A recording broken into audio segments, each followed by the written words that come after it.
சிவகார்த்திகேயன் வந்து என்ன சொன்னாரு ட்ரைலர் பார்த்துட்டு? இது உங்களுக்காக வந்தாரா, டைரக்டருக்காக வந்தாரா, இல்ல வந்து நடிகருக்காக வந்தாரா? இல்ல அவருக்கு தெரியாது. யாதும் அறியான்னு ஒரு டீம் வருதுன்னு தான் சொல்லியிருந்தாங்க.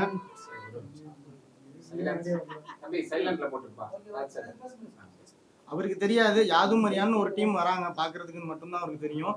உள்ள வந்ததுக்கப்புறம் தான் பார்த்தாரு. அதுக்கப்புறம் என்னையும் பார்த்தாரு, எல்லாரையும் பார்த்தாரு, எல்லாத்துக்கும் விஷ் பண்ணாரு. அங்கேயே உட்காந்து பாட்டையும் பார்த்தாரு, ட்ரெய்லரும் பார்த்தாரு.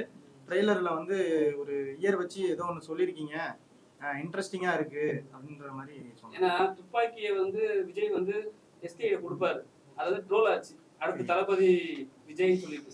ஸோ வந்து அந்த சீன்லாம் உள்ள வச்சிருக்கீங்க ஏதாவது?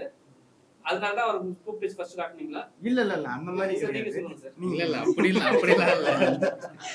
அவரு வந்து இப்ப நாங்க வந்து 10 வருஷமா கஷ்டப்பட்டு தான் வந்திருக்கோம். நிறைய லாசஸ் எங்களுக்கு இருந்திருக்கு.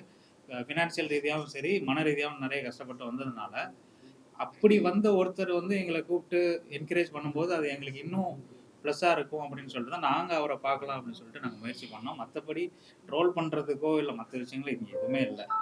ஆனஸ்ட்டாக நாங்கள் வந்துட்டு அவரோட அன்புக்காக தான் போனோம். விஜய்க்கு ரொம்ப பிடிக்குமா உங்களுக்கு? 2026 அவர் தான் வந்து முதலமைச்சர் காட்டியிருக்கீங்க. அது இல்லாம இலவசமே கொடுக்க மாட்டேன்னு சொல்லியிருக்கீங்க. அது யாரால? ஏன்னா அவங்க வந்து பாத்தீங்கன்னா டோட்டலாவே ஒரு விஷயம் பண்ணுவாங்க, அதுக்காகவா? இல்லை அப்படின்லாம் இல்லை. ஒவ்வொரு சிஎம்ஏ வந்து ஏதாவது ஒன்று புதுசாக பண்ணணும்னு நம்ம நினைக்கிறோம்ல, அப்படி அவர் வந்து புதுசாக பண்ண இந்த மாதிரி ஒரு விஷயங்கள் அவர் பண்ணானா நல்லா இருக்கும்னு சொல்லிட்டு ஒரு ஐடியாவாக தான் பண்ணோம். நீங்க நம்புறீங்களா சார்? நான் வந்து டைரக்டர் சொல்றபடி நடிச்சு கொடுத்துருக்கேன். இல்ல அந்த சீன் வரும்போது கண்டிப்பா உங்களுக்கு காட்டியிருப்பாங்க. நான் கொஞ்சம் யோசிச்சேன். நான் அப்படி பத்திரிகையில இருக்கேனே என்ன இப்படி கொஞ்சம் யோசிச்சேன். அப்புறம் நான் வந்து டைரக்டருக்கு அடாப்ட் ஆகி சரி பண்ணுவோம், படம் தானே அப்படின்னு சொல்லி நானும் பண்ணிட்டேன். நம்ம சேனல்ல கூட பாத்தீங்கன்னா அவரு சப்போர்ட்டா போட்டுருக்கோம், அகைன்ஸ்ட் எதுவுமே போட்டதே கிடையாது. சோ ஒருவேளை அந்த சப்போர்ட்லாம் பண்றீங்களா? அப்படி இல்லை. இல்லை, அதாவது சப்போர்ட் அகெயின்ஸ்ட்ங்கிறத தாண்டி அது நாங்கள் ஸ்டோரியாக எழுதும் போது அது 2026 நடக்க வேண்டிய ஒரு கதையா போட்டிருக்கீங்க. 2026 நடக்கிறத நாங்கள் ஸ்ட்ராங்காக அவங்ககிட்ட ஒரு நம்பகத்தன்மையோட கொடுக்கணும் அப்படின்னா இப்படி ஒரு வித்தியாசமா பண்ணலாம் அப்படின்னு ஒரு ஐடியா தான். டிஎம்கே வராதுன்னு முடிவு பண்ணிட்டீங்க? அப்படிலாம் இல்ல, படம் வருதுன்னு முடிவு பண்ணியிருக்கோம். ஃபர்ஸ்ட் படம் முடிச்சு விட்டு போயிடாது. என்ன சொல்ல வரீங்க அதுல? சொல்லுங்க. அதுதான் அதுதான் வரணுமா? அதாவது ஒரு ஃபேன் பை மூமெண்ட்னு வச்சுக்கோங்க. இப்போ வந்துட்டு எல்லாருக்கும் எல்லா டைரக்டர்ஸுக்குமே ஒரு சினிமாவில் ஒரு அச்சீவ்மெண்ட்னா ஒரு படம் பண்ணணும், அஜித் வச்சு படம் பண்ணணும், விஜய் சார் வச்சு படம் பண்ணணும் இருக்கும்ல. அந்த மாதிரி எனக்கு ஒரு கனவு இருந்தது. ஒரு சில நாட்களுக்கு முன்னாடி பார்த்தீங்கன்னா 69வது படத்தோட அவர் அதுக்கப்புறம் நடிக்க மாட்டார் அப்படின்னு சொல்லிட்டாங்க. நாங்கள் வந்து என்ன பிளான் பண்ணால் இப்போ 67 68 போயிட்டு இருக்கு, ஒரு 80 90 பிடிச்சிருவோம் அவரை எப்படியாவது, அவ்வளோ கஷ்டப்பட்டு முன்னுக்கு வந்துடலாம் அப்படின்னு நம்ம ஒரு ஐடியா பண்ணிட்டு இருக்கும்போது படமே நடிக்கலாம்னா அப்போ எப்படி ஃபேன் பாய் சமம் பண்ணுறது, அப்புறம் நம்மளும் அட்லி மாதிரி என்னைக்கு ஆகுது அப்படின்னு ஒரு தாட் இருக்கும்ல. அப்போ சரி நடிகராக நடிக்கல, அப்போ ஒரு அரசியல்வாதியாக அவர் நம்ம படத்தில் வச்சிருவோம், ஃபர்ஸ்ட் படத்தில் வச்சிருவோம். அப்போ எல்லாரும் ஒரு கூட்டம் எதிர்பார்க்குறாங்கல்ல, அந்த கூட்டத்துக்கான ஒரு விஷயமா நான் வச்சேன். ஆனா வந்து அந்த ட்ரெய்லர் பார்த்துட்டு டிவிகே ஃபேன்ஸா கொண்டாடுறாங்க, பாத்தீங்க நீங்க? பார்த்தேன். ஓகே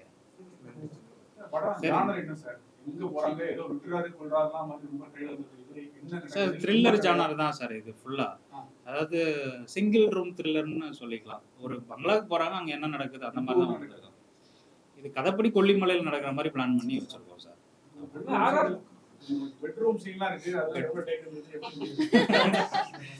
அது வந்துட்டு பாக்குறதுக்கு உங்களுக்கு அப்படி தெரியும், நாங்க கொஞ்சம் டீசெண்டா தான் மேக்கிங் பண்ணியிருந்தோம். பெட்ரூம் சீன்ல ஹீரோ ஹீரோயினும் இவ்வளோ கேப்ல தான் இருப்பாங்க, நம்ம விஷுவல்ல தான் இப்படி காமிச்சிருக்கோம். ஸோ அந்த மாதிரி ரொம்ப டீசெண்டாக தான் ஒர்க் அவுட் பண்ணி கொடுத்தாங்க. மேக்கிங் அப்படி தான் எடுத்தோம் சார். தமிழ்நாட்டில் தானே சார் கொல்லிமலை?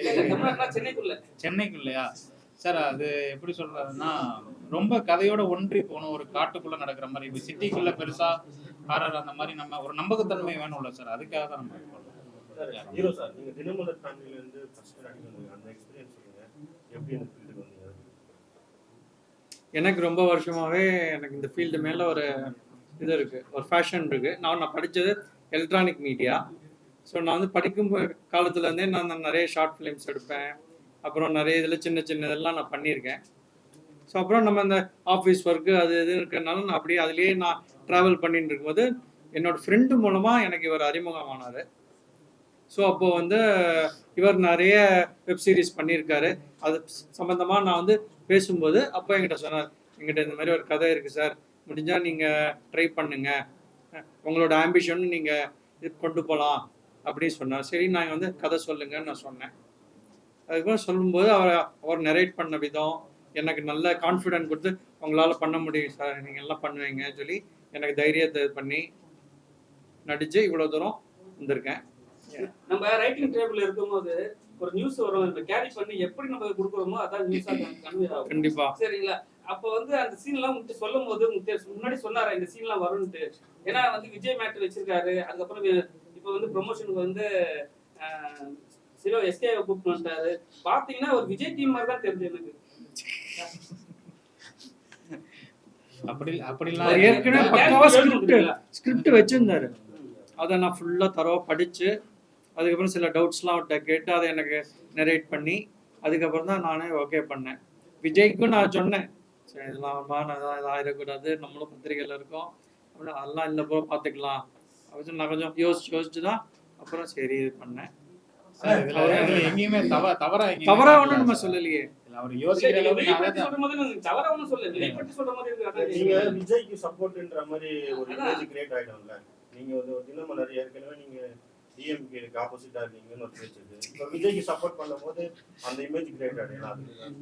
நம்ம வந்து படத்துக்கு தேவையான விஷயங்கள் தான் நம்ம காட்டியிருக்கோம். இதுல நம்ம யாரும் சப்போர்ட் கிடையாது.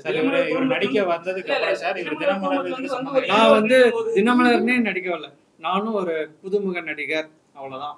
வேற இதுல என்னோட பிராண்ட் நேமே இல்ல. இந்த கதைக்கும் அவரோட பிராண்டுக்கு சம்பந்தம் கிடையாது. நான் வந்து இவர் சொல்றபடி அவ்வளோ கஷ்டப்பட்டு நான் என்ன தெரிஞ்ச லெவல் நான் நடிச்சிட்டேன். அப்பா கிட்ட சொன்னீங்களா இந்த சீன்ஸ்லாம் வருது? அப்பா என்ன சொன்னாரு? அப்பா அம்மாவும் பயந்தாங்க, என்ன நம்ம இப்படி இருக்கோமே, ஏதாவது முடியுமா உன்னால அப்படின்னு. நான் சொல்றேன், டைரக்டர் சொல்றபடி நான் பண்றேன், அவ்வளவுதான். என்னோட நடிப்பு திறமை வெளி வரும். இதனால நீங்களே பார்த்து அப்படில இப்படி பண்ணியிருக்கானேன்னு சந்தோஷப்படுவீங்கன்னு சொன்னேன். அவங்களும் சரி கேரியான்ட்டாங்க. அப்புகுட்டி வந்து துப்பாக்கி வச்சு சொல்றாரு, யார சொல்றாரு? பேய சொல்றாரா இல்ல வேற யார சொல்றாரு? அது நீங்க யார சொல்றாங்கங்கறத விஷுவல்ல நம்ம ஆல்ரெடி வச்சிருக்கோம். ஹீரோவை தான் சொல்லுவாரு. என்னதான் சொல்லுவாரு? ஆனா சாக மாட்டாரு. அது எனக்கு தெரியாது. அது தெரியாது. நீங்க படத்துல பாருங்க.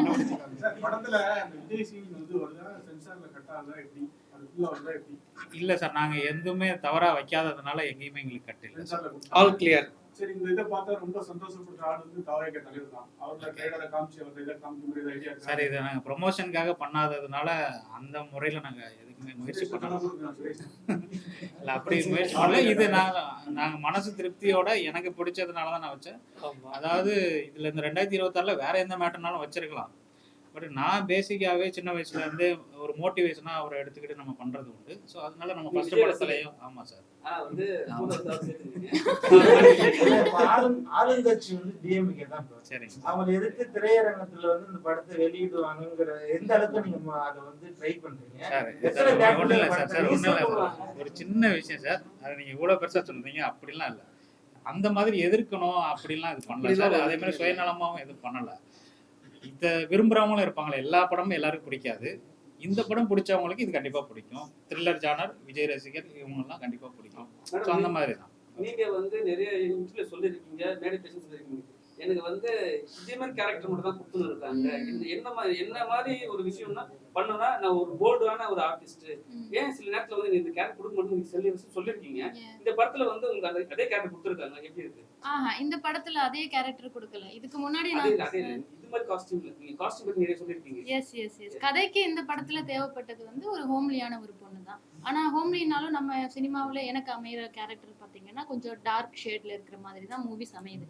இந்த படத்துல ஹோம்லியா இப்ப இருக்க ஒரு காலேஜ் போற ஒரு பொண்ணு எப்படி இருக்குன்றதுதான் சார் வந்து என்ன கூப்பிட்டாரு. அதே மாதிரி கேரக்டருக்கு என்ன தேவையோ அதுதான் பண்ணிருக்கேன். ஏன்னா ஒரு படத்துல ஒரு ஹீரோனாவே பிரச்சனை, ரெண்டு ஹீரோ ஆர் ஈக்குவல், எல்லாருமே ஈக்குவல். எல்லாருக்குமே ஹீரோ கிடையாது, எல்லாருக்குமே நல்லா அவங்க இதான் நல்லா நடிச்சிருக்காங்க சார். இது கண்டென்ட் பேஸ் பண்ணி தான் எடுத்திருக்கோம்.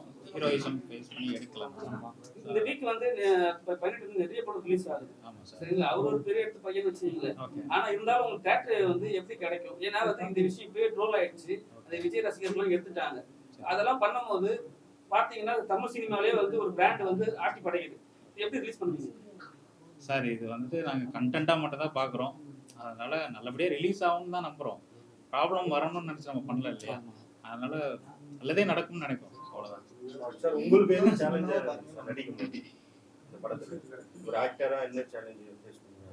என்னோட ஃபர்ஸ்ட் டைம் எக்ஸ்பீரியன்ஸ்னால நான் நிறைய சேலஞ்சஸ் நான் வந்து இது பண்ணேன். அந்த நைட்டு அதுவும் எனக்கு வந்து 3 hours தான் எனக்கு தூக்கமே. அப்படியே கண்ணுலாம் எரியும்.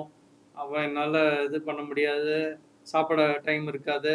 இருந்தாலும் பரவாயில்ல, நம்ம வந்து இந்த கதைக்கு ஏற்ற மாதிரி நம்ம நடிச்சு கொடுத்துடணும், டைரக்டருக்கு நல்லா சப்போர்ட்டிவாக இருக்கணும்னு சொல்லி தான் நான் என்னோட ஆஃபீஸ் வேலையை நான் 15 days மறந்துட்டேன். ஃபுல்லாக இந்த படத்தில் மட்டும்தான் நான் கான்சன்ட்ரேட் பண்ணி 15 daysல முடிச்சு கொடுத்தேன். ஆல் ஓவர் யாருக்குமே தூக்கம் கிடையாது. எல்லா ஆர்டிஸ்டுமே எல்லாருமே நடிச்சிருந்தாருன்னா கூட இந்த 5 பேருமே எப்பவுமே இருப்பாங்க. இவங்களுமே தூக்கம் கிடையாது. ஸோ 15 நாள்லாம் நாங்கள் ஷூட் பண்ணோம். 15 நாளைக்கு மேலே எங்களால் போக முடியாது. ஆமாம். ஸோ நாங்கள் ஃப்ரேம் பண்ண பட்ஜெட் எப்படி இருந்தது, எங்களோட பிளானிங் எப்படி இருந்தது. அதனால இந்த 15 நாளில் முடிக்கணும் அப்படின்னா ஹார்ட் ஒர்க் பண்ணியே ஆகணும். ஸோ எல்லாரும் டே நைட் வேலை பார்த்தோம், டபுள் கால் ஷீட்டில் வேலை பார்த்தோம், நல்லபடியாக முடித்தோம். படம் வந்து டைம் டிராவல் மாதிரி நடக்குதா? ஏன்னா வந்து 24, 25, 26 காட்டுற மாதிரி இருக்கு. இல்லை ஏன்னா டைம் டிராவல் படம் நிறைய வந்துருச்சு. தமிழ் படத்தில் வந்து டைம் டிராவல் வந்து மேக்ஸிமம் பெருசாக எடுப்படாது. இது எப்படி இருக்கும் சார்? இது என்ன மாதிரி ஜானர் அப்படிங்கிறத நான் சொல்லிட்டேன். த்ரில்லர் தான் இது. டைம் ட்ராவல் பெருசாக நாங்கள் வந்து அதை ஃபோக்கஸ் பண்ணலை. ஆனால் அதை தூக்கி நாங்கள் உள்ளே வச்சுருக்கோன்னா அதுக்கான பிளேஸ்மெண்ட் எப்படி இருக்குங்கிறத நீங்கள் ஒரு இன்ட்ரெஸ்டிங்காக நீங்கள் படம் பாருங்கள். உங்களுக்கு கண்டிப்பாக அது ஓகே ஏற்றுக்கிற மாதிரி தான் இருக்கும். திடீர்னு 2026 போயிட்டு வருது அப்படின்னா அதுக்கு ஒரு லாஜிக் கண்டிப்பாக தேவைப்படும் இல்லையா? அதை நாங்கள் கரெக்டாக தான் வச்சுருக்கோம். நீங்கள் பார்த்துட்டு சொல்லுங்கள், கரெக்டாக இருக்கும். சிவகார்த்திகேயன் என்ன சொன்னாரு படம் பார்த்து என்னன்னு கொஞ்சம் விரிவா சொல்லுங்க.